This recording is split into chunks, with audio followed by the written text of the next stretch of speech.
Ce que tu vois là, c'est un kendama, et je me suis laissé 7 jours pour apprendre à faire un maximum de figures avec, en passant de mouvements basiques jusqu'à des mouvements bien plus complexes. Oh lolo. Le kendama est composé de 3 parties principales, le ken, le sarado et le tama. Sur le ken, il y a 2 parties qui sont le spike et la base cup. Sur le sarado, tu pourras retrouver la small cup et la big cup, et sur le tama, il y a juste un trou. La première figure que j'ai voulu apprendre, c'est le spike. Et contrairement à ce qu'on pourrait penser, c'est vraiment dur à apprendre quand t'as jamais fait de kendama. Pour le réussir, il faut juste lever le tama à la verticale sans le faire bouger, pour que le trou reste vers le bas et le récupérer avec le ken juste après. La difficulté, c'est justement que j'arrivais jamais à laisser le trou vers le bas. Après avoir regardé un tuto, je me suis rendu compte qu'en faisant tourner le tama sur lui-même, ça lui donnerait une trajectoire beaucoup plus droite. J'ai donc essayé et c'est exactement ce qui s'est passé. Ouh. Après avoir réussi plusieurs fois, j'ai essayé de le faire sans faire tourner le tama. Et je me suis rendu compte que mon mouvement est devenu bien plus fluide. Après quelques minutes, j'avais finalement réussi à le faire. Ouh.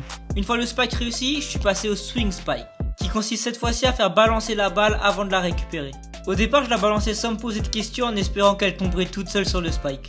Mais le premier problème avec cette technique, c'est que souvent le tama tourne trop ou bien pas suffisamment. Et le deuxième, c'est que j'ai fini par me le prendre sur la tête. Alors je suis passé à une toute autre technique. Ça fera un bon plan. Si. Pour le faire correctement, il faut envoyer légèrement le tama vers l'avant, puis faire un coup sec en arrière avec ton bras. Et c'est ça qui permettra de contrôler sa rotation. Au début, j'avais un peu de mal, mais au final, avec de l'entraînement, j'y suis arrivé. Troisième figure que j'ai voulu apprendre s'appelle le Earth Turn. Le but ici est de faire tourner la balle sur elle-même, puis de la récupérer en spike. Honnêtement, c'est plutôt instinctif comme figure, mais il y a une chose à laquelle je devais vraiment faire attention. Et cette chose, c'est la hauteur à laquelle je lançais le tama. Si elle va trop bas ou trop haut, elle risque de trop tourner ou bien pas suffisamment. L'idéal, c'est de la lancer environ un tama de différence. Après avoir compris ça, j'ai eu un déclic et ça m'a paru tout de suite beaucoup plus simple. On peut maintenant passer à la quatrième figure qui s'appelle le airplane. Contrairement à toutes les autres figures que j'ai apprises précédemment, celle-là commence avec le tama dans la main. Ce mouvement est quasiment le même que le swing spike, à l'exception qu'on remplace le tama par le ken et vice versa. Une fois que t'as la technique pour le swing spike, ça s'apprend assez rapidement. Au bout de 5 minutes, j'ai fait mon premier airplane et puis j'en ai enchaîné quelques autres juste après. J'ai aussi appris le G-stick qui est l'inverse du Earth Turn. Et à part la hauteur qu'il faut changer, c'est vraiment la même technique. Donc je m'étalerai pas plus sur ce mouvement. J'ai décidé de jouer avec la gravité sur le mouvement suivant qui s'appelle le Zero Gravity. L'objectif est juste que le tama reste collé à la base cup. Ça a l'air vraiment simple et je pensais vraiment que j'allais y arriver du premier coup. Mais ça n'a pas été le cas. Au début, j'avais beau essayer de toutes les manières possibles, la balle se décollait à chaque fois. Oh. Franchement, il y a un truc. J'ai compris que je manquais vraiment de vitesse. Et juste après avoir constaté ça, voilà ce qui s'est passé.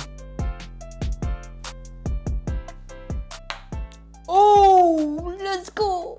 On va maintenant parler de la figure la plus stylée que j'ai essayé d'apprendre qui s'appelle le Ken Flip. Cette figure, elle a vraiment la classe et j'avais vraiment envie de l'apprendre. Le problème, c'est qu'elle est aussi vraiment difficile. Enfin, c'est ce que je pensais.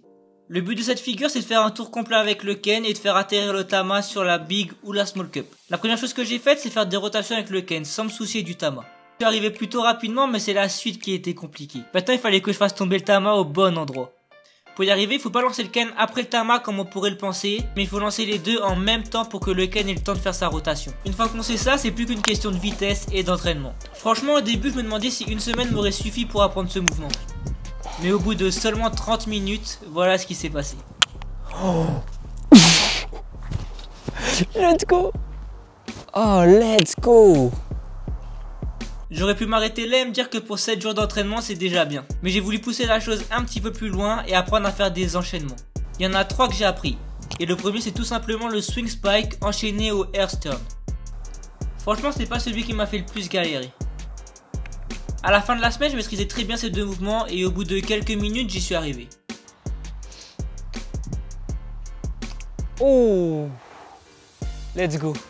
Dans la continuité de celui-là, le combo que j'ai voulu apprendre après, c'est le airplane combiné au G-stick. Celui-là m'a fait un peu plus galérer parce que je me suis pas énormément entraîné à faire le G-stick seul. C'est donc ce que j'ai décidé de faire et après l'avoir réussi plusieurs fois, j'ai essayé de faire le combo. Au bout de quelques essais, j'y suis arrivé sans vraiment de difficulté. Let's go. Let's go.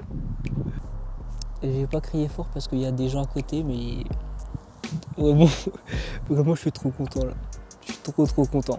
Le dernier que j'ai voulu apprendre, c'est enchaîner 2 ken flips. Un avec le tama dans le vide puis un avec le tama sur la big ou la small cup. Celui-là était un peu plus dur que les autres, mais encore une fois, à ma grande surprise, j'y suis arrivé plutôt rapidement. Au bout d'environ 10 à 15 minutes, c'était plié.